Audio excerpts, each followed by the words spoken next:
अस्सलाम वालेकुम, welcome to Harvard academy.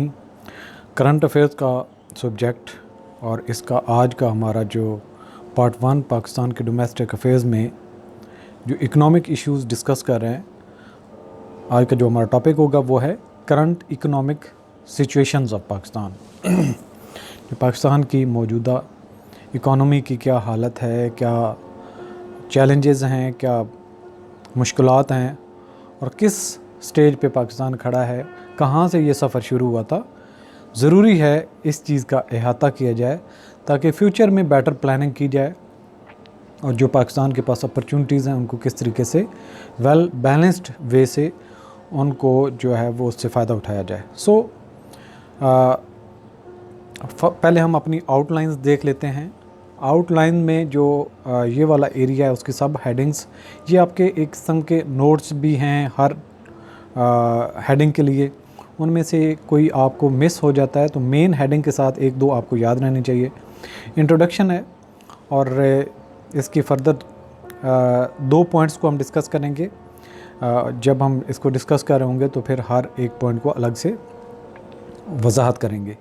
दूसरी जो हमारी हेडिंग होगी वो है मैक्रो इकोनॉमिक इंडिकेटर। एक माइक्रो होते हैं जो इंडिविजुअल लेवल पे होते हैं, मिनी लेवल पे होते हैं, एक मैक्रो लेवल होते हैं मैक्रो इकोनॉमिक्स के इंडिकेटर जो कंट्री लेवल पे होते हैं, हायर लेवल पे होते हैं। इसके बाद तीसरी जो हमारी हेडिंग बनेगी वो है फिस्कल एंड मॉनेटरी पॉलिसीज़। जैसे कि आपको बेहतर पता होगा, कुछ आइडिया होगा इसके बारे में, गवर्नमेंट जो होती है वो फिस्कल पॉलिसीज़ बनाती है, मॉनेटरी पॉलिसीज़ अडॉप्ट करती है कि किस तरीके से इन्फ्लेशन, गवर्नमेंट के बजट, एक्सपेंडिचर, रेवेन्यू सबको मैनेज करना है। तो ये फिस्कल और मॉनेटरी पॉलिसीज़ में आता है। तो फिस्कल और मॉनेटरी पॉलिसी को अलग अलग से हम डिस्कस करेंगे जब हम इस हेडिंग को डिस्कस कर रहे होंगे। नेक्स्ट हमारी आउटलाइन जो आएगी वो है एक्सटर्नल फैक्टर्स एंड ट्रेड, कि पाकिस्तान की ट्रेड किस तरीके से चल रही है और इंपोर्ट एक्सपोर्ट वगैरह, और इसको फैक्टर्स कौन से इफ़ेक्ट कर रहे हैं। इसके बाद हमारा जो अगली हेडिंग बनेगी वो है सोशल एंड इकोनॉमिक चैलेंजेस, जिसमें पॉवर्टी, इनइक्वलिटी और मुख्तलिफ जो बाकी प्रॉब्लम्स हैं हेल्थ और एजुकेशन के, उनको हम डिस्कस करेंगे। इसके बाद जो हमारी हेडिंग आएगी या फिर हमारा जो आउटलाइन में पॉइंट आएगा वो है रिफॉर्म्स एंड इनिशिएटिव्स, कि गवर्नमेंट ने अब तक कौन से रिफॉर्म्स किए हैं, कहाँ पे रिफॉर्म करने की ज़रूरत है, कौन से इनिशिएटिव लिए हैं, कौन से इनिशिएटिव लेने की ज़रूरत है। इन सारी डिस्कशन के बाद हम बात करेंगे फ्यूचर आउटलुक एंड चैलेंजेस, के जो मौजूदा हालात से हम ने क्या सीखा और फ्यूचर में गवर्नमेंट को नेशनल लेवल पे कौन सी पॉलिसीज़ अडॉप्ट करनी चाहिए, किस तरह से इकोनॉमी को बेहतर किया जा सकता है, उसके ऊपर हम डिस्कस करेंगे। मूव करते हैं। हमारा जो इंट्रोडक्शन है इसमें ज़रूरी है कि हम अंडरस्टैंड करें जो करंट इकोनॉमिक सिचुएशन है वो कौन सी है, उसके बारे में आपने थोड़ा सा बताना है। इसके अलावा पाकिस्तान की जो इकोनॉमिक लैंडस्केप है, कौन कौन से सेक्टर्स हैं जिसमें पाकिस्तान जो इकोनॉमिकली बेटर परफॉर्म कर सकता है और कौन कौन सी जो एरियाज़ हैं उनमें मज़ीद परफॉर्मेंस को बेहतर करने की ज़रूरत है और कौन से लाए अमल तय किए जा सकते हैं, और जो मौजूदा हालत है उस पर हमने बात करनी है। Understanding the current economic situation of paramount importance is of paramount importance as it allows us to assess the state of an economy and make informed decisions। Main चीज़ ये होती है कि जब हमें पता हो कि हम कहाँ पे खड़े हैं, हमें क्या करना चाहिए, हम लॉस पे चल रहे हैं या फिर हम बेटर अपॉर्चुनिटीज़ को यूटिलाइज़ कर रहे हैं, तो हम एक अच्छा डिसीजन कर सकते हैं फ्यूचर के बारे में। जो करंट या जो प्रीवेलिंग सिचुएशन है उनका एनालिसिस करना, उनके जो एग्जैक्ट चीज़ें हों उनके बारे में आगाही बहुत ज़रूरी है। In the case of Pakistan, gaining insight into the countries economic landscape provides a comprehensive understanding of its strengths, challenges and opportunities. जब हम पाकिस्तान के हवाले से बात करते हैं तो ज़रूरी है हम देखें कि हम कहाँ पे खड़े हैं, हमारी स्ट्रेंथ्स क्या हैं, हमारी अपॉर्चुनिटीज़ क्या हैं, हमें कौन से मुश्किलात हैं, कौन से चैलेंजेस हैं जिनको हमने कितना अबूर किया है और कहाँ पे हम किस भंवर में फंसे बैठे हैं। तो इन चीज़ों का भी जो है वो रेफरेंस हो जाता है जब हम करंट हालात देखते हैं इकोनॉमी के।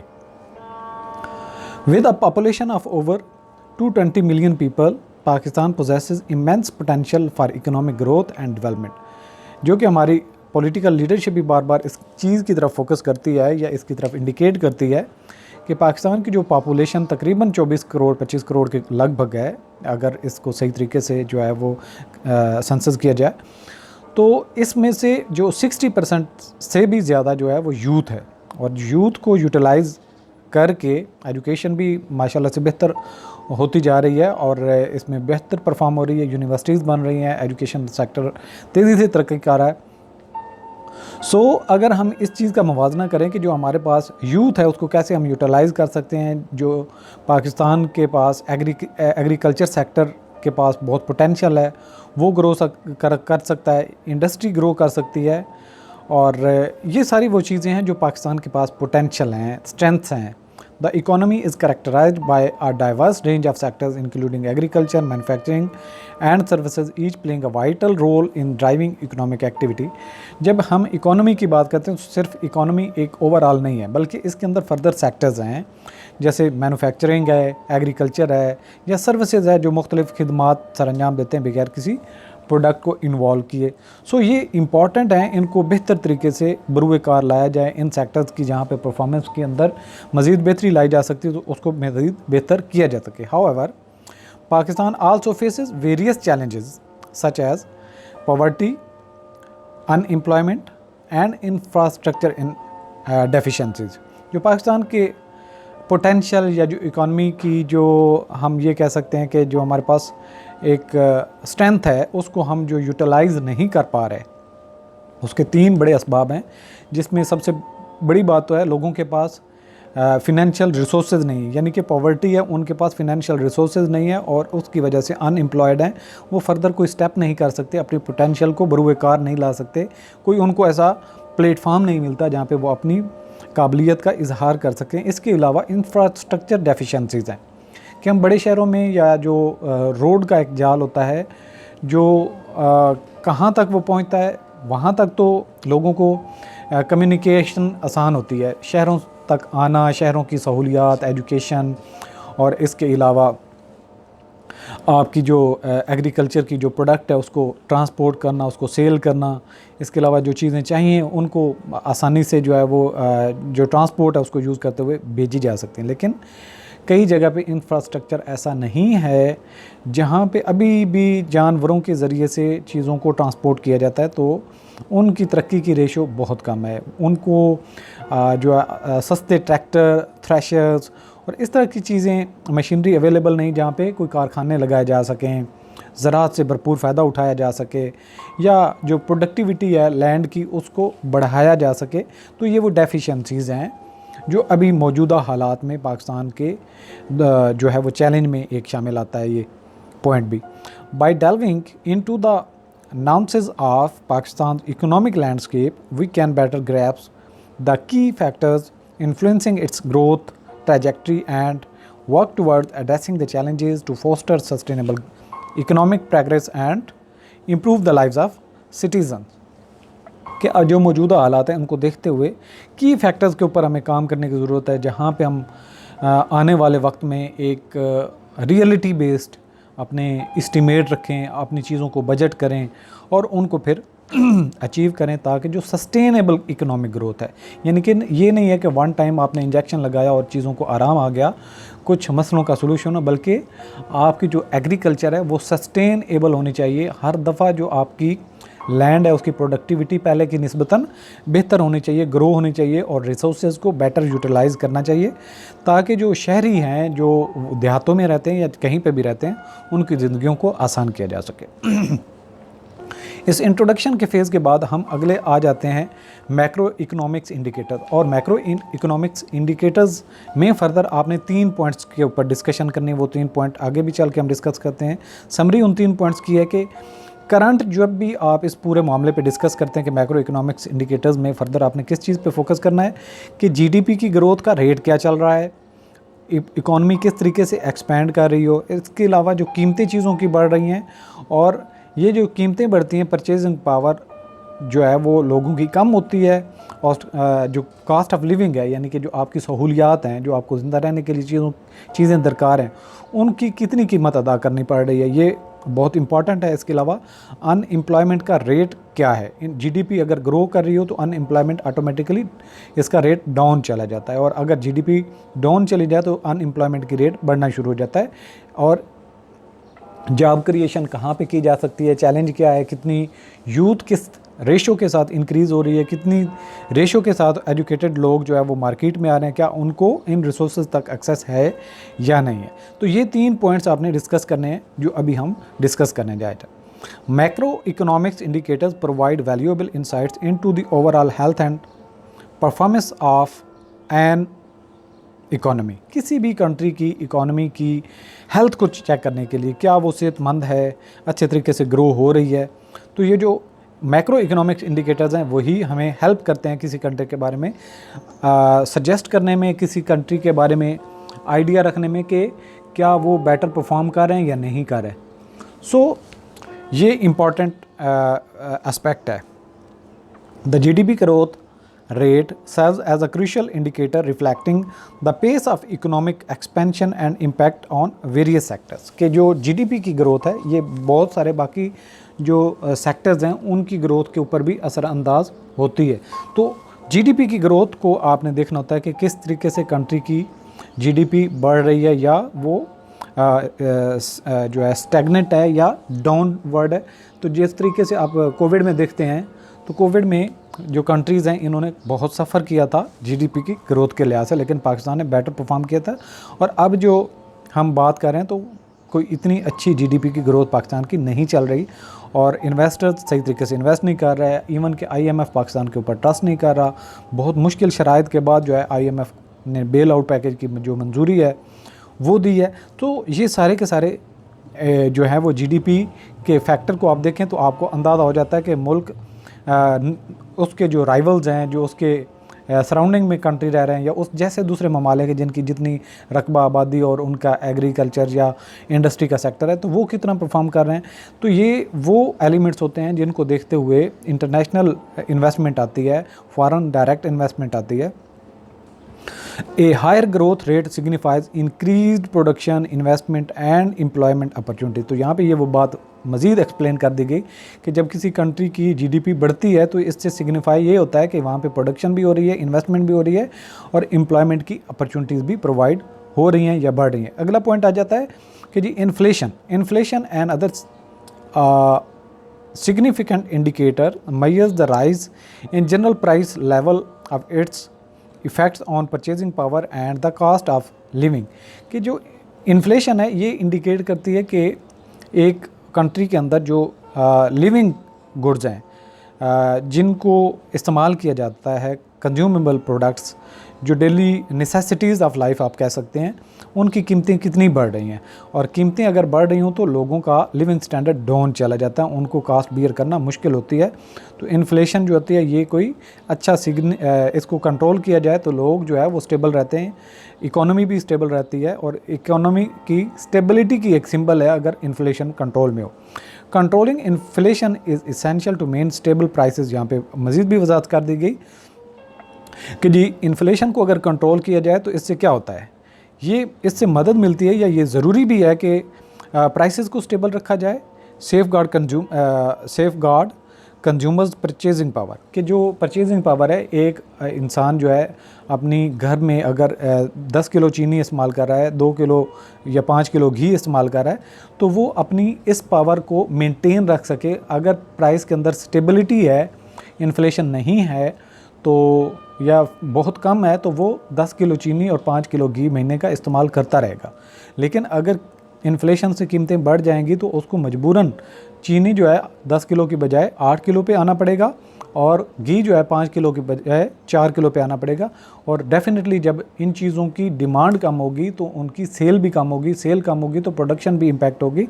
सो ऑटोमेटिकली जो एक जो है जो साइकिल है वो डिस्टर्ब हो जाता है। इसके अलावा the unemployment rate indicates the percentage of the workforce without employment, highlighting the challenges in job creation and the need for policies that stimulate economic growth and generate employment opportunities.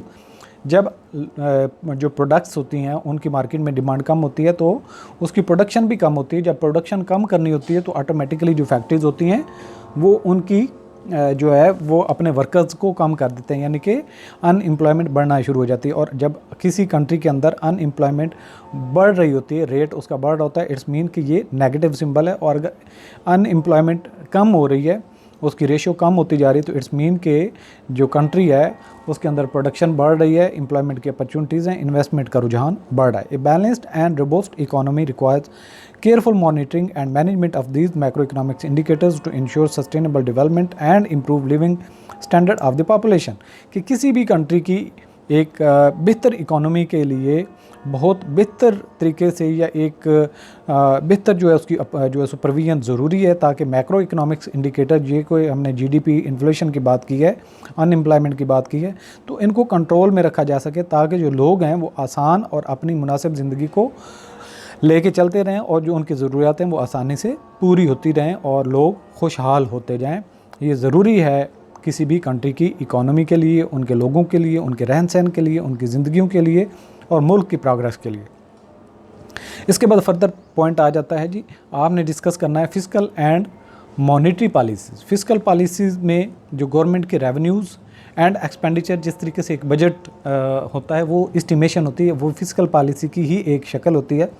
उसमें government plan करती है कि हमने कितने funds rays करने हैं और कौन कौन से प्रोजेक्ट्स हैं रेलवे के आगे, जो इसके अलावा रोड के, और फर्दर हमने कौन से कैपिटल एसेट्स जो हैं वो परचेज़ करने हैं जो लोगों की फलाह बहबूद के लिए काम आते हैं। इसके अलावा मॉनेटरी पॉलिसीज़, जो कि central bank, state bank of Pakistan अपनी पॉलिसी रेट अनाउंस करता है कि किसी भी अगर इन्वेस्टर ने पैसा लेना है तो उस पर कितना उसको इंटरेस्ट पे करना पड़ेगा। तो ये अपॉर्चुनिटीज़ जो होती हैं ये बहुत इम्पॉर्टेंट होती हैं जब आपको एक बेटर अपॉर्चुनिटी है जहाँ पे आप 20% अर्निंग कर सकते हैं या फंड्स को इन्वेस्ट करके 20% उस पर रेवेन्यू बढ़ा सकते हैं, जनरेट कर सकते हैं, तो आपको उस फंड की कास्ट जो है वो 20% से कम होनी चाहिए। तो अगर आपको कास्ट ही 20+ पड़ रही है और आपको कोई ऐसी मुल्क के अंदर अपॉर्चुनिटीज़ नहीं नज़र आ रही जहाँ पे आप उसको इन्वेस्ट करके ले सकें, तो आप फ़ंड को यूटिलाइज़ नहीं करेंगे। जब फ़ंड को यूटिलाइज़ नहीं करेंगे तो सारे लोग बेकार होकर बैठेंगे। इट्स मीन के पैसे को इकॉनमी के अंदर या एक कंट्री के अंदर कितना सर्कुलेट करना है ये बैंक डिसाइड करता है। जितना इंटरेस्ट लो होगा इतना ही कम लोग बैंक के अंदर पैसा रखेंगे और अपने कहीं ना कहीं इन्वेस्ट करेंगे, कोई ना कोई प्रोडक्ट, लेन देन, ट्रेड या इस तरह की बिज़नेस एक्टिविटीज़ या मैन्युफैक्चरिंग के जो प्रोजेक्ट्स हैं वो स्टार्ट होंगे। और जब इंटरेस्ट कम होता है तो लोग पैसा बैंक से निकाल के अपने घरों की तामीर, कंस्ट्रक्शन और इस तरह के डेवलपमेंट के काम करते हैं। सो ये बहुत इंपॉर्टेंट पहलू है जिसको हम मॉनेटरी पॉलिसी कहते हैं। इसका जो इम्पैक्ट होता है फिस्कल एंड मॉनेटरी पॉलिसी का इकोनॉमी पे भी गहरा होता है। अब हम इसको डिटेल में पॉइंट्स को पढ़ लेते हैं, दोनों जो पहलू हैं हमारा फिस्कल और मॉनेटरी पॉलिसी और इनका impact. Fiscal and monetary policies play a vital role in shaping the economic landscape. किसी भी इकोनॉमिक लैंडस्केप मुल्क की जो एक इकोनॉमी है या उसकी जो सूरत हाल है उसको तरतीब देने में ये जो दो पहलू हैं फिस्कल और मॉनेटरी पॉलिसीज़ बहुत की रोल अदा करती हैं या अहम होती हैं उस चीज़ को शेप करने में, डिसाइड करने में। Government revenue and expenditure patterns determine the allocation of resources, कि रिसोर्सेज कहाँ से इकट्ठे किए जाएंगे, उनको कहाँ पे लगाया जाएगा। With taxation, public spending and burrowing impacting economic activities. इसमें क्या है कि टैक्स कितना लागू किया जाएगा, टैक्स किस सेक्टर पे लगाया जाएगा, एग्रीकल्चर पे लगाया जाएगा, मैन्युफैक्चरिंग इंडस्ट्रीज़ पे लगाया जाएगा, सैलरीड पर्सन पे लगाया जाएगा। तो ये टैक्स वाला जो पहलू है ये लगाने से जो है टैक्स गवर्नमेंट जो है वो फ़ंड अपने रेज़ करती है और वो जो जमाशुदा रकम होती है टैक्स की शक्ल में या बाकी फ़ाइन्स और इस तरह की जितने भी पेनल्टीज़ वगैरह गवर्नमेंट को ट्रेजरीज़ में आती हैं तो वो पब्लिक स्पेंडिंग में आ जाती हैं, क्योंकि गवर्नमेंट के लिए लोग जो है वो गवर्नमेंट लोगों के लिए कितना और कहाँ पे खर्च कर रही है। और इसके अलावा बारोइंग होती है, बैंक से लोग लोन लेते हैं, वो जो है इम्पॉर्टेंट होती हैं। जिस तरीके से पहले मैंने बताया कि अगर बैंक से आप लोन लेते हैं और इस पर इंटरेस्ट कम पे करना पड़ता है तो डेफिनेटली जिनके पास पैसा होगा वो बैंक में नहीं रखेंगे, क्योंकि उसके ऊपर इंटरेस्ट ही बहुत कम है। और जिनको चाहिए पैसा वो बैंक से जाके आसानी से लोन ले लेते हैं और उसको कहीं ना कहीं किसी प्रोजेक्ट में लगाएंगे और इकोनॉमिक एक्टिविटीज़ जनरेट होंगी। सो ये इंपॉर्टेंट है, दोनों पहलू। Additionally the central bank's monetary policy measures such as the interest rate, यहाँ पे वही बात डिस्कस की गई जिसको मैं बार बार रिपीट कर रहा हूँ, reserve requirements and open market operations influence money supply. ये जो सारे पहलू हैं, यानी कि जो इंटरेस्ट रेट है, रिज़र्व कितने हैं उस मुल्क के और उसकी रिक्वायरमेंट क्या है, ओपन मार्केट ऑपरेशन कैसे कर रही है, इसके अलावा इन्फ्लुएंस मनी सप्लाई, ये सारे जो पहलू हैं मनी सप्लाई को इन्फ्लुएंस करते हैं कि मार्केट के अंदर पैसा आएगा या नहीं आएगा। ये जो मॉनेटरी पॉलिसी से डिसाइड होता है, या मॉनेटरी पॉलिसी इस चीज़ को इम्प्लीमेंट करवाती है। इन्फ्लेशन एंड क्रेडिट अवेलेबिलिटी, कि अगर पैसा जो है मार्केट के अंदर रेल पे लाए तो उसकी इन्फ्लेशन होगी डेफिनेटली, और क्रेडिट अवेलेबल है या नहीं है, यानी कि जब आपको कम इंटरेस्ट पे बैंक लोन दे रहा है तो आपको बैंक मिलने के भी चांस थोड़ा कम हो जाते हैं, क्योंकि हर दूसरे बंदे की तरजीह होती है कि वो बैंक के अंदर पैसा ना रखे बल्कि जो उसको खुद से किसी बिज़नेस के अंदर लगाए। और जो बैंक के पास अवेलेबल होता है वो दूसरे हर बंदे की डिमांड होती है, क्योंकि उसके ऊपर इंटरेस्ट इतना नहीं है और उसको कहीं पे भी इन्वेस्ट करके अच्छी कमाई की जा सकती है। सो क्रेडिट अवेलेबिलिटी भी इम्पैक्ट होती है जो मॉनेटरी पॉलिसी है उससे। The interplay between the fiscal and monetary policies has a significant impact on economy, affecting the investment, consumption, employment and overall economic stability। कि ये जो दोनों पहलू हैं, जो गवर्नमेंट की फिस्कल पॉलिसी और मॉनेटरी पॉलिसी, इन दोनों का जो रोल है ये इन पहलुओं पे बहुत जो है वो असरअंदाज होता है, जिसमें इकोनॉमी यानी कि ओवरऑल इकोनॉमी पे उसकी लोगों की इन्वेस्टमेंट कैसे कर रहे हैं, लोग कंज्यूम कैसे कर रहे हैं, पैसा को खर्च कैसे कर रहे हैं, एम्प्लॉयमेंट का क्या लेवल है, इकोनॉमिक स्टेबिलिटी है या नहीं है।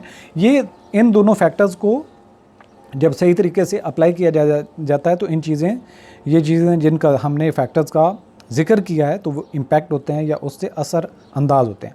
Coordinated and well calibrated fiscal and monetary policies can stimulate growth, कि अगर इन दोनों पहलुओं को, मॉनेटरी पॉलिसी और फिस्कल पॉलिसी को सही तरीके से हैंडल किया जाए तो उससे क्या होता है, एक कंट्री के अंदर ग्रोथ होती है, इन्फ्लेशन को कंट्रोल किया जा सकता है and ensure macro economic stability, कि मैक्रो इकोनॉमिक्स लेवल पे जीडीपी वगैरह एंड एम्प्लॉयमेंट, ये सारे के सारे फैक्टर्स भी कंट्रोल होते हैं।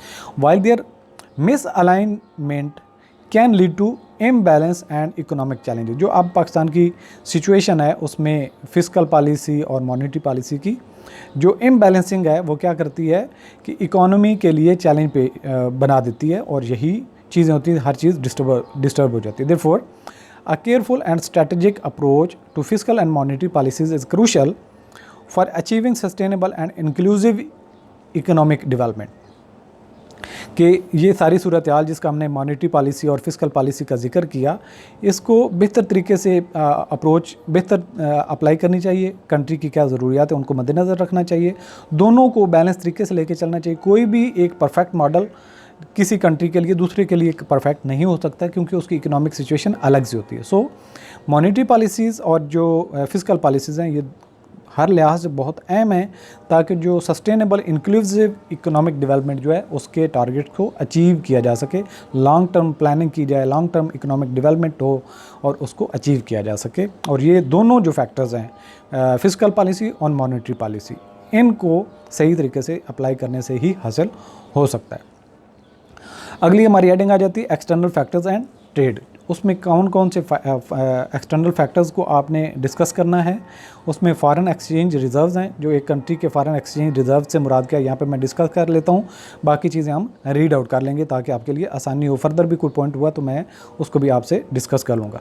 फ़ॉरेन एक्सचेंज रिज़र्व वो होते हैं कि एक कंट्री के पास पैसा रखा होता है, वो ये समझ लें कि एक कंट्री है उसके पास 100 बिलियन पड़ा हुआ है, एक कंट्री उसके पास 1-2 बिलियन है, जैसे कि पाकिस्तान की बात कर लें, इंडिया की बात कर लें, तो 100 बिलियन डॉलर रखे होने का मतलब ये है कि कोई भी कंट्री इंडिया के साथ या पाकिस्तान के साथ उसको अगर कोई मौका मिलता है तिजारत करने का, तो वो ये देखेगा कि कौन सा कंट्री है जिसके पास इतना पैसा है कि वो मेरे से सर्विसेज या मेरी प्रोडक्ट परचेज़ कर सकते हैं। तो वो डेफिनेटली फॉरेन एक्सचेंज के रिजर्व्स को देखेगा तो पाकिस्तान का जो है वो डाउन होगा, इंडिया का ज़्यादा होगा, वो डेफिनेटली इंडिया की तरफ जाएगा।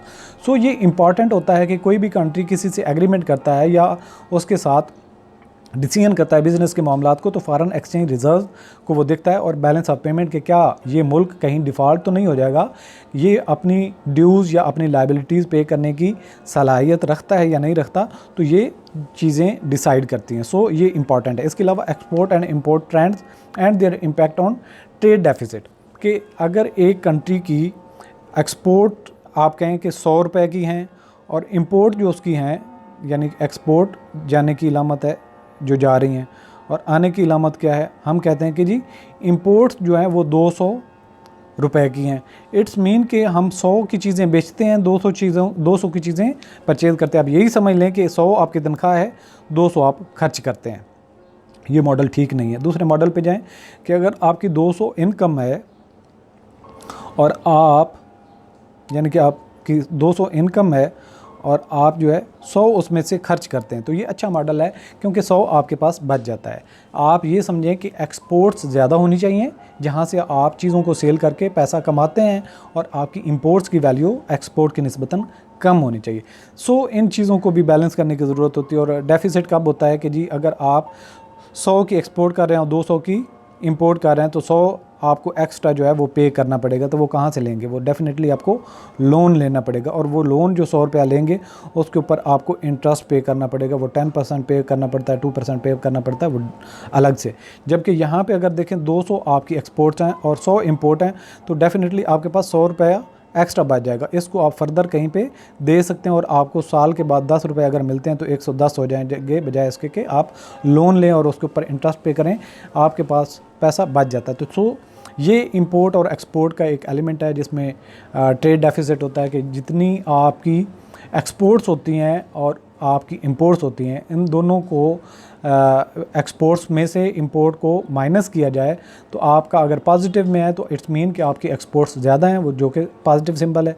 अगर आपका नेगेटिव में सिंबल आ रहा है इट्स मीन कि आपको ज़्यादा पेमेंट्स करनी है और वो आप कहाँ से पे करेंगे, वही ट्रेड डेफिसिट होता है और उसके लिए आपको लोन लेना पड़ता है। Challenges and opportunities in international trade, कि जब आप दुनिया के बाकी मामलात से या जो ग्लोबल मार्केट्स हैं उनसे चीज़ों को बाय करते हैं, सेल करते हैं, तो आपको ट्रेड करते हुए बहुत सारी चीज़ें, एक अपॉर्चुनिटीज़ भी होती हैं, चैलेंजेस भी होते हैं। सम टाइम आपकी प्रोडक्ट ऐसी होती है जिसकी डिमांड बेहतर होती है, वहाँ पे आपको चीज़ें सेल करनी चाहिए, लेकिन उसके लिए आपको कंट्री के साथ अच्छे ताल्लुकात होने चाहिए। आपकी जो इकोनॉमिक सिचुएशन के साथ साथ टेररिज्म और इस तरह की एक्टिविटीज़ जो हैं उनके ऊपर कंट्रोल होना चाहिए। सो ये एक्सटर्नल फैक्टर्स हैं जो कि जो आपकी ट्रेड को या दूसरे ममालिक के साथ ताल्लुकात जो हैं वो भी आपके एक एक्सटर्नल फैक्टर्स में आ जाते हैं, आपकी इकोनॉमी के ऊपर बहुत गहरा असर रखते हैं। तो इनको हम क्या कहते हैं? External factors. उनमें क्या क्या हैं? फॉरेन एक्सचेंज रिजर्व हैं, एक्सपोर्ट है, इंपोर्ट है, और इसके अलावा इंटरनेशनल लेवल पे जो अपॉर्चुनिटीज़ हैं या फिर चैलेंजेस हैं दूसरे ममालिक के साथ। अब देख लेते हैं कि हमारे टेक्स्ट में क्या चीज़ें, कोई एडिशनल चीज़ होगी तो हम डिस्कस कर लेंगे। External factors play significant role in shaping country's trade dynamics, के जो एक्सटर्नल फैक्टर्स होते हैं वो किसी भी कंट्री की ट्रेड डायनामिक्स में अहम रोल अदा करते हैं। The level of foreign exchange reserves and the balance of payments are crucial indicators of a nation's economic stability and ability to meet international obligation। तो इंटरनेशनल ऑब्लिगेशन यानी कि जो आपकी लाइबिलिटीज़ होती हैं पे करने की, वो मीट करने कहाँ से होती हैं? फॉरेन एक्सचेंज रिजर्व आपकी इस सलाहियत को बताते हैं कि आप पे कर सकते हैं या नहीं कर सकते। सॉरी। इसके बाद आ जाता है export and import trends directly impact the trade deficit reflecting the difference between exports and imports. ये पहले ऑलरेडी हम वजात कर चुके हैं। The challenges in international trade range from changing global economic conditions, trade barriers and geopolitical uncertainties, यानी कि जब आपके पाकिस्तान के इंडिया के साथ अच्छे ताल्लुकात नहीं होंगे तो जियोपॉलिटिकल अनसर्टेनिटी के साथ साथ ट्रेड बैरियर्स भी हैं। इंडिया के सेलर पाकिस्तान में नहीं बेच सकते और पाकिस्तान के सेलर इंडिया में नहीं बेच सकते, तो ये चीज़ें क्या हैं? ट्रेड बैरियर्स होते हैं, ये भी इम्पैक्ट करती हैं। However these challenges also present opportunities for diversification, exploring new markets and enhancing competitiveness. तो ये जो पाकिस्तान का CPEC का प्लान है वो इसमें डेफिनेटली एक बेहतर एक अपॉर्चुनिटी है, जिससे दूसरे लोगों के साथ कनेक्टिविटी होती है और उनकी ज़रूरियात आप पूरी किस तरीके से कर सकते हैं, ये एक आपके लिए अपॉर्चुनिटी है। और दूसरे ममालिक आपको किस तरीके से अपनी चीज़ें सेल कर सकते हैं जो आप यहाँ पे प्रोड्यूस कर सकते हैं, ये आपके लिए एक थ्रेट होता है कि आपकी लोकल जो इंडस्ट्री है उसके लिए एक रिस्क बन जाता है। अगर आप अच्छे रेट पे चीज़ों को बना के नहीं बेच पा रहे हैं तो फॉरेनर जो होता है या फॉरेन इन्वेस्टर होता है वो चीज़ों को बाहर से बाय करके यहाँ पे सेल करके मार्केट से फ़ायदा उठाता है और आपकी लोकल जो इंडस्ट्री है उसको रिस्क फिर होता है इस चीज़ से। By understanding and effectively managing external factors countries can navigate the complexities कि जो हमारे पास एक्सटर्नल फैक्टर्स हैं इनको सही तरीके से अगर इस्तेमाल किया जाए तो कम्प्लेक्सिटी जो इंटरनेशनल लेवल पे होती है उसको ट्रेड को चैलेंजेस को अपॉर्चुनिटीज़ में कन्वर्ट किया जा सकता है, प्रमोट की जा सकती हैं अपनी एक्सपोर्ट और ग्रोथ को बढ़ाया जा सकता है। इसके अलावा जो इम्बैलेंस होते हैं या सस्टेनेबल इकोनॉमिक डेवलपमेंट में जो रिस्क होते हैं उनको मिटिगेट किया जा सकता है, कम किया जा सकता है। आपकी इकॉनमी बेहतर तरीके से साल साल एक्सपेंशन की तरफ जा सकती है अगर आप इन एक्सटर्नल फैक्टर्स को भी सही तरीके से मैनेज करते हैं। तो इसके बाद आ जाता है जी हमारे पास social and economic challenge. Social और इकोनॉमिक चैलेंजेस में हमने बात करनी है पॉवर्टी एंड इनकम इनइक्वलिटी पे कि लोगों में गुर्बत है, जो गांव में रहते हैं उनके पास बैंकिंग की फैसिलिटीज़ नहीं है, वो लोन नहीं रेज़ कर सकते, वो अगर कोई उनके पास बेटर बिजनेस प्लान है तो वो अच्छे तरीके से बुरकार नहीं ला सकते। इसके अलावा इनकम की इनइक्वलिटी है, जो इन्वेस्टर्स होते हैं वो ज़्यादा कमा लेते हैं और मार्केट के अंदर वो जो है वो पेनिट्रेट करते हैं जबकि दूसरे लोग पीछे रह जाते हैं। और सैलरी की बात भी करें तो जो मेल सेक्टर है उसको फ़र्ज़ किया डोमिनेट करते हैं फ़ीमेल सेक्टर को और मेल्स की ज़्यादा सैलरी होती है और दूसरों की नहीं होती। इसी तरीके से एक वर्कर को देखा जाए सारा दिन वो भी काम करता है और पेट के लिए काम करता है, लेकिन उसको क्या है एक दिन की जो मेहनत मजदूरी है 1500 1000 वो मिल जाता है, जबकि एक अच्छा जो एजुकेटेड बंदा है एक स्किल्ड है वो वही दिन एक दिन में 1 लाख तक कमाता है, 50,000 तक कमाता है। तो जो ये इनइक्वलिटी है ये भी एक सोशल चैलेंज है जो कि इसको भी थोड़ा सा कवर अप करने की ज़रूरत है। इसके अलावा infrastructure development and investment climate कि जो सबसे पहले इंफ्रास्ट्रक्चर की बात करें तो किसी भी मुल्क के अंदर रेल के रोड के किस तरीके से नेटवर्क है, किस तरीके से सहूलियात हैं और किस तरीके से जो वहाँ पे मशीनरी काम कर रही है, ये किसी कंट्री का इंफ्रास्ट्रक्चर अच्छा है या नहीं है। आप किसी डेवलप कंट्री को डेवलपिंग कंट्री के साथ मैच करके देख सकते हैं कि उसके पास क्या क्या तरक्की करने के टूल्स हैं, कहाँ पे टेक्नोलॉजीज़ का जो इस्तेमाल सही तरीके से करते हैं उसने बेहतर अपना इंफ्रास्ट्रक्चर खड़ा किया होता है। इसके अलावा साथ में इन्वेस्टमेंट क्लाइमेट है कि एक कंट्री है उसके अंदर कोई दहशतगर्दी की कोई ऐसी नहीं होती, रूल ऑफ लॉ होता है, इंसाफ की बात होती है, तो वहाँ पे एक इन्वेस्टमेंट क्लाइमेट बन जाता है। लोग इन्वेस्ट करके महसूस करते हैं कि उनके साथ कोई धोखाधड़ी फ्रॉड नहीं होगा। अगर कोई करेगा तो पूरी स्टेट उसके साथ खड़ी हो जाएगी और उसके नुकसान को कंपनसेट करेगी। सो ये इन्वेस्टमेंट क्लाइमेट होता है, ये सोशल फैक्टर है जिसकी वजह से लोगों का एतमाद बढ़ता है। इसके अलावा जो एजुकेशन तक एक्सेस, जो देहाती इलाके होते हैं जहाँ पे रोड नहीं होता, स्कूल नहीं होते, तो उन लोगों को एक एजुकेशन का मौका नहीं मिलता।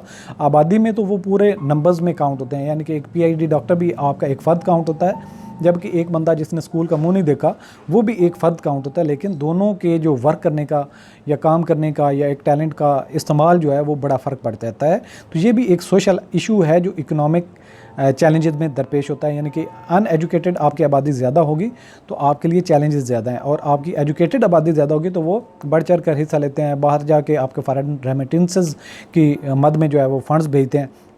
इसके अलावा हेल्थ केयर की जो सहूलियात हैं, जब आपको बेहतर मेडिकल सहूलियात नहीं होती तो लोग बीमारियों का शिकार होते हैं और गैर महफूज होते हैं, और इससे जो है लोग जो है वो सही तरीके से अपनी परफॉर्म नहीं कर सकते। अपनी जो उनकी बिज़नेस एक्टिविटीज़ होती हैं या जो भी मशगला होता है एग्रीकल्चर के साथ वो मुंसलिक होते हैं या किसी भी काम के साथ मुंसलिक होते हैं, तो उनकी वो परफॉर्मेंस नहीं होती। तो डेफिनेटली ये भी इकोनॉमिक चैलेंज बन जाता है, क्योंकि जब आपकी आबादी ज़्यादा काम नहीं कर रही होगी तो वो आपके जो काम करने वाले लोग हैं उनके ऊपर पर कैपिटा इनकम आपका डाउन चला जाएगा। इट्स मीन कि आपकी वहाँ पे GDP नहीं है। जितने लोग बढ़ चढ़ कर हिस्सा लेंगे, सारी आबादी कोई ना कोई काम कर रही होगी, तो GDP को ग्रो करने में आसानी हो जाती है। तो ये सारे पॉइंट्स हैं आपने सोशल एंड इकोनॉमिक चैलेंजेस में आपने डिस्कस करने हैं। तो एक दफ़ा रीड आउट भी कर लेते हैं टेक्स्ट में हमारे क्या लिखे। The nation faces significant social and economic challenges that demand attention. A persistent issue is poverty and income inequality which hinder inclusive growth and development. Inclusive growth and development का मतलब यह है कि माशरे का हर फर्द मुल्क की ग्रोथ या डेवलपमेंट या इकॉनमी की बेहतरी के लिए कोशिश कर रहा था। इकॉनमी की बेहतरी तो इसी तरह से होती है ना, हर बंदा काम करे, टीचर है तो वो पढ़ाए, एजुकेटेड बंदा है वो कोई जॉब करे, और जो मज़दूर है वो हर दिन जाके काम करे, कोई कंस्ट्रक्शन में हिस्सा लेता है। तो ये क्या होता है कि इंक्लूसिव ग्रोथ होती है, माशरे का हर फर्द जो है वो कोशिश करता है। Efforts must be made to address these disparities and create opportunities for all segments of society to thrive. कि माशरे के अंदर जिन लोगों को अपॉर्चुनिटी नहीं मिल रही उनको भी मौका मिलना चाहिए, ताकि जो है वो माशरती अमन भी हो, साथ में इकोनॉमिकली तरक्की भी हो। Furthermore infrastructure development and improving the investment climate are crucial for attaining investment attracting investment, stimulating economic growth and creating job opportunities. कि ये भी बहुत ज़रूरी है कि एक इन्वेस्टमेंट क्लाइमेट हो, लोगों का एतमाद बहाल हो और लोग काम कर सकें। Access to equal education, healthcare and social services is an other critical challenge that requires attention. By investing in these sectors and ensuring equitable access, the nation can enhance human capital development and create a more prosperous and inclusive society. तो ये वो पहलू है जिसमें सारी equal opportunities और सबको काम करने का मौका मिलता है। तो क्या होता है, कैपिटल डेवलपमेंट होता है, यानी कि ह्यूमन कैपिटल डेवलपमेंट।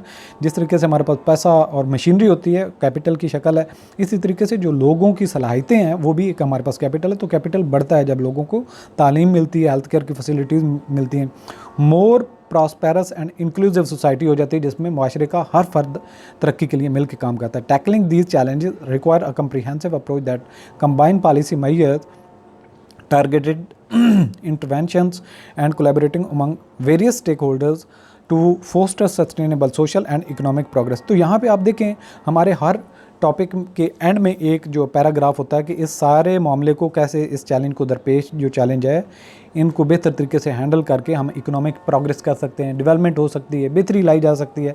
तो आपने भी इसी तरीके से हर आउटलाइन के बाद जो एक पैराग्राफ उसके अकॉर्डिंग लिखते हैं तो उसमें आपने अपना एक पॉइंट देना होगा। इसके बाद आता है जी रिफॉर्म्स एंड इनिशिएटिव। गवर्नमेंट को कौन से रिफॉर्म्स करने की ज़रूरत है, government initiatives to address economic challenges. इसके अलावा structural reforms in key sectors such as energy and agriculture के स्ट्रक्चरल रिफॉर्म्स लेके आने चाहिए। कि एक साल में अगर फर्ज किया एक मज़दूर है या एक जो फार्मर है वो ज़मीनों पे काम कर रहा है, एग्रीकल्चर के साथ मुंसलिक है, तो उसके पास 5 एकड़ ज़मीन है, तो कम से कम 5 एकड़ वाले जितने भी लैंड लॉर्ड्स हैं उनको ट्रैक्टर दे दिए जाएँ।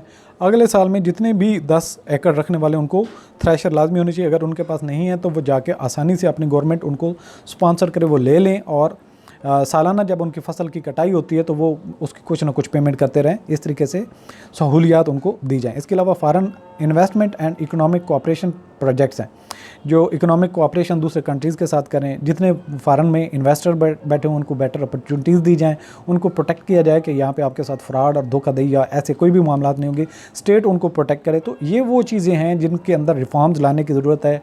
गवर्नमेंट को अपने लेवल पे इनिशिएट लेने की ज़रूरत है। जब ये इनिशिएटिव लिए जाएंगे तो गवर्नमेंट इन इनिशिएटिव की तरफ से इकोनॉमिक चैलेंज जहाँ जहाँ पे दुश्वारियाँ हैं उनको आसान कैसे कर सकती है, बेहतर कैसे लाई जा सकती है, जो फार्नर्स हैं उनका एतमाद कैसे बहाल किया जा सकता है, वो अपना पैसा कैसे मुल्क के अंदर भेजें, और जो बिजनेसमैन कंट्री के अंदर रहने वाले उनका कैसे एतमाद बहाल हो, तो वो पैसा बैंक के अंदर जमा करके रखने की बजाय मुख्तलिफ प्रोजेक्ट में लगाएं। तो ये वो चीज़ें हैं जहाँ पे रिफॉर्म्स और इनिशिएटिव लेने की ज़रूरत है गवर्नमेंट लेवल पे।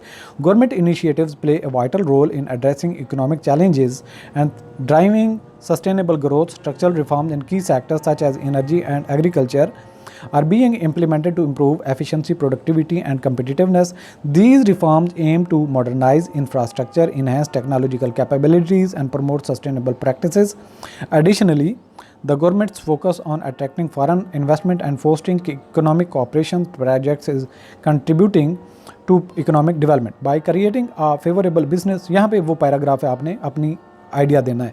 By creating a favorable business environment and facilitating partnerships, these initiatives aim to stimulate economic growth, create employment opportunities and foster innovative innovation and knowledge transfer. Such reforms and initiatives are essential in ensuring long-term economic stability and prosperity. कि मुल्क के अंदर stability और prosperity के लिए ज़रूरी है कि इन काविशों को प्रैक्टिकल शक्ल में लाया जाए और इसके ऊपर पॉलिसीज़ बनाई जाए। सो इसके बाद हमारा जो फ्यूचर आउटलुक क्या है, ये सारे जितनी चैलेंजेस हैं, हम किस तरह की इकोनॉमी के जो चैलेंजेस हैं उनको फेस कर रहे हैं, मुल्क के अंदर क्या हालात हैं, इकोनॉमिक स्टेबिलिटी नहीं है, पॉलिटिकल स्टेबिलिटी नहीं है, कंट्री में जो लीडरशिप है वो इतनी काबिल नहीं है, और जो इदारे हैं वो दूसरे को इंटरफेयर करते हैं, जस्टिस सिस्टम बहुत वीक है। तो ये सारे जितने मामलात हैं, हम किस जगह पे खड़े हैं, इनको एड्रेस करने की ज़रूरत है। सो पाकिस्तान को बेहतर बनाने के लिए, उसकी फ्यूचर की जो आउटलुक है उसको बेहतर करने के लिए, अपने टारगेट्स को अचीव करने के लिए, जिन चैलेंजेस में पाकिस्तान फंसा उससे निकलने के लिए ज़रूरी है कि कुछ स्टेप्स लिए जाए। उसमें क्या है, growth prospects and economic diversification है कि एक सेक्टर जो बेटर परफॉर्म कर रहा है उसको मज़ीद बेहतर करने की ज़रूरत है, जो सही तरीके से परफॉर्म नहीं कर रहा दूसरे ममालिक से उसके लिए टेक्नोलॉजी लाई जाए। एग्रीकल्चर को देखें, मैन्युफैक्चरिंग की सहूलियात को देखें, हमारे पास रॉ मटेरियल कौन कौन सा अवेलेबल है, किसको सेमी प्रोसेस्ड फार्म में हम किसी दूसरे कंट्री को दे सकते हैं जहाँ पे हमें ज़्यादा मार्जिन मिले, और बजाय इसके कि किसी एक दूर रस कंट्री को हम ये सारी चीज़ें कोलैबोरेट करें, हमें दूसरे जो ममालिक हैं, हमसाया ममालिक, उनके साथ अच्छे ताल्लुकात करने की ज़रूरत है। वहाँ पे हम इन चीज़ों को इंटरलिंक कर सकते हैं, इंटीग्रेट कर सकते हैं, और इस तरीके से जो है हम दोनों ममालिक फ़ायदा उठा सकते हैं। जिस तरह चाइना, पाकिस्तान और इंडिया और ईरान है, इनके बॉर्डर्स मिलते हैं, साथ में रशिया के साथ भी कोऑपरेशन किया जा सकता है, अफ़गानिस्तान है, ये 5-6 ममालिक हैं। पाकिस्तान अगर उनके साथ अच्छे तरीके से ताल्लुकात को लेके चले, वहाँ से रॉ मटेरियल ले, कुछ यहाँ से रॉ मटेरियल है तो वहाँ पे ट्रांसफ़र करे, तो बेहतर चीज़ों को किया जा सकता है। जहाँ पे इन्वेस्टर हेजिटेट करते हैं, यहाँ पे या कोऑपरेशन की जो है वो अदम दस्तयाबी है। Addressing governance and corruption issue, ये मेन इशू है कि गवर्नेंस के इदारों के सरबराह इस काबिल हों कि वो पॉलिसीज़ अच्छी और आज़ादाना बना सकें और उसको इम्प्लीमेंट करवा सकें, और मुल्क की इकॉनमी के जो फैसले कर रहे हैं वो इस काबिल हों कि वो फैसले कर सकें और उनको प्रैक्टिकली इम्प्लीमेंट किया जाए। जितनी भी डेमोक्रेटिक पार्टीज़ हैं उनको एक स्टेज पर रखा जाए, एक प्लेटफॉर्म पर रखा जाए कि गवर्नमेंट किसी भी पार्टी की हो वो इन पॉलिसीज़ को देर तक लेके चले। तो ये गवर्नेंस के मामला है जहाँ पर डिसीजन किए जा सकते हैं। इसके अलावा करप्शन को इंटॉलरेंस होनी चाहिए, कोई करप्शन की अलाउ नहीं होना चाहिए। ये नहीं है कि नैब में 50 करोड़ या इतने की आपको करप्शन की अलाउ हो गया। जब करप्शन को आप लीगल कर देते हैं, 1 रुपए को भी आप लीगल कर देते हैं कंट्री लेवल पे, तो आपकी डेफिनेटली वो मुल्क का रुझान बदल जाता है। तो इसके ऊपर सीरियस एक्शन लेने की ज़रूरत है। Mitigating the impact of global economic uncertainties, कई ऐसे मामलात हैं जैसे रशिया और जो है यूक्रेन है उसकी वार है, रशिया और अमेरिका के ताल्लुकात ठीक नहीं है, अमेरिका और चाइना के ताल्लुकात ठीक नहीं है, पाकिस्तान के और इंडिया के ताल्लुकात ठीक नहीं। ये वो चीज़ें हैं जो ग्लोबल इकोनॉमिक अनसर्टेनिटीज़ पैदा करते हैं, जो कि चैलेंज है, इनको मिटिगेट करने की ज़रूरत है। ऐसे प्लेटफॉर्म जो इस तरह के मसाइल को सॉल्व करने के लिए कोशिश करते हैं, उनके साथ उन ममालिक को मिल के काम करना चाहिए, जिससे मामलात को जो है वो नॉर्मल रूटीन पे लेके चला जाए। The future outlook for the economy presents both growth prospects and challenge. जो फ्यूचर की आउटलुक है ये इकोनॉमी के लिए ग्रोथ के प्रॉस्पेक्ट को भी और चैलेंजेस को भी सामने रखते हुए हमें एक क्लियर बताती है। Efforts towards economic diversification hold the potential for the sustainable growth and reduce dependence on a specific sector। यानी कि एक सेक्टर में फंस गया पाकिस्तान, जो है वो एग्रीकल्चर पे सिर्फ रिलाई कर रहा है, तो ये गलत है। उसको मैन्युफैक्चरिंग की तरफ जाना चाहिए, उसको सर्विसेज की तरफ जाना चाहिए, उसको ह्यूमन को डेवलप करना चाहिए, उनको स्किल्स देनी चाहिए ताकि वो फॉरेन में जाके अच्छी अर्निंग कर सकें, रेवेन्यू बेहतर कमा सकें। सो इन चीज़ों के ऊपर फोकस करने की ज़रूरत है। How ever addressing governance and corruption issues is crucial to ensure transparency and efficiency in the economic activities।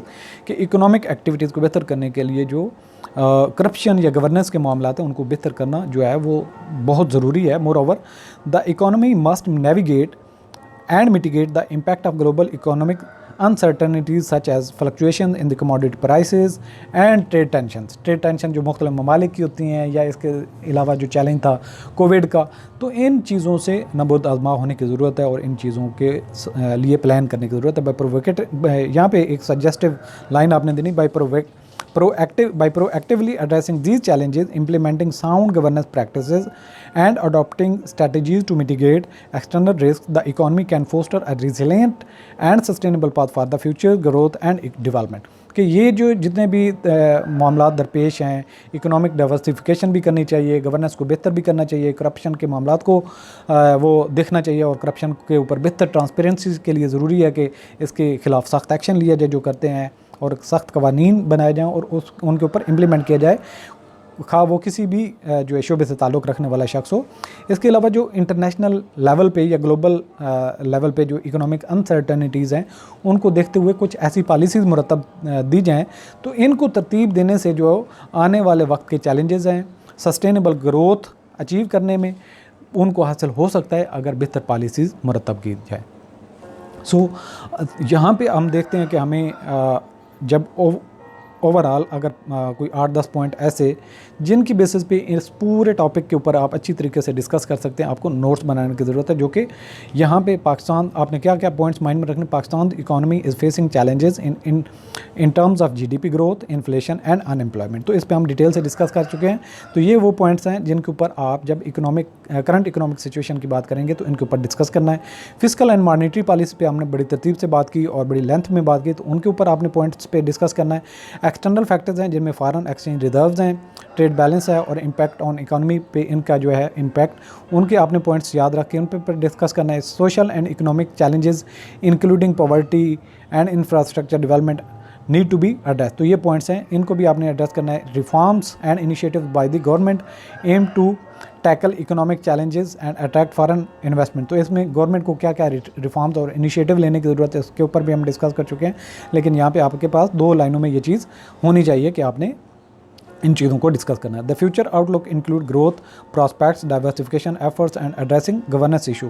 तो गवर्नेंस का इशू, डाइवर्सिफिकेशन के एफर्ट्स, ये सारे मामलात हैं जिनको आपने फ्यूचर आउटलुक के हवाले से डिस्कस करना है। इसके अलावा challenges such as global economic uncertainties and corruption require attention for sustainable economic progress. Sustainable progress के लिए जो भी इकोनॉमिक चैलेंजेस हैं, जो भी ग्लोबल इकोनॉमिक या पॉलिटिकल चैलेंजेस हैं इंटरनेशनल लेवल पे, उनको भी हमें एड्रेस करने की ज़रूरत है, या उनके ख़िलाफ़ या जो उन मामलों को सेटल करने के लिए जो इंटरनेशनल लेवल पे कोई फोरम हो, कोई ऑर्गेनाइजेशन हो, वो कोशिश कर रही हैं, तो उनके साथ मिलकर आवाज़ उठानी चाहिए और उन मामलों को हैंडल करना चाहिए। सो ये हमारे नोट्स बन जाते हैं। 1-2 मिनट के अंदर अंदर आप इन पूरे पॉइंट्स को हाईलाइट कर लेते हैं और इन्हीं पॉइंट्स के ऊपर डिस्कस करते हुए आप अपनी आउटलाइन बनाते हैं और डिस्कस करते हैं। तो इसी पैटर्न पे अगर आप अपनी CSS की तैयारी अच्छे तरीके से कम्प्रीहेंसिव वे में, नोट्स भी आपके बन जाते हैं, आपकी आउटलाइन भी बन जाती है, हर एरिया के इसी तरीके से चीज़ों को कवर करने से आपके लिए CSS ऐसा ही आसान हो जाएगा जैसे कि आपने नॉर्मली अपना ग्रेजुएशन किया था, आपने इंटर किया था या आपने अपनी मास्टर की डिग्री की थी। सो हमारी हार्वर्ड एकेडमी की यही एफर्ट्स हैं कि अपने एस्पिरेंट्स के लिए बेहतर से बेहतर चीज़ों को आसान से आसान करके हम लेके आएँ, ताकि आपको किसी और के ऊपर डिपेंड भी ना करना पड़े या चीज़ों को मुश्किल ना करना पड़े। तो हार्वर्ड एकेडमी जो मुख्तलिफ CSS के बाकी सब्जेक्ट भी हम ऑफ़र कर रहे हैं। सो आप हमारे प्लेटफॉर्म को हमारी वेबसाइट www.harvardacademy.com से ज्वाइन कर सकते हैं। मज़ीद भी आपकी कोई क्यूरी हो, क्वेश्चन हो, आप हमें डिस्कस कर सकते हैं। Thanks for watching. अल्लाह हाफ़िज़।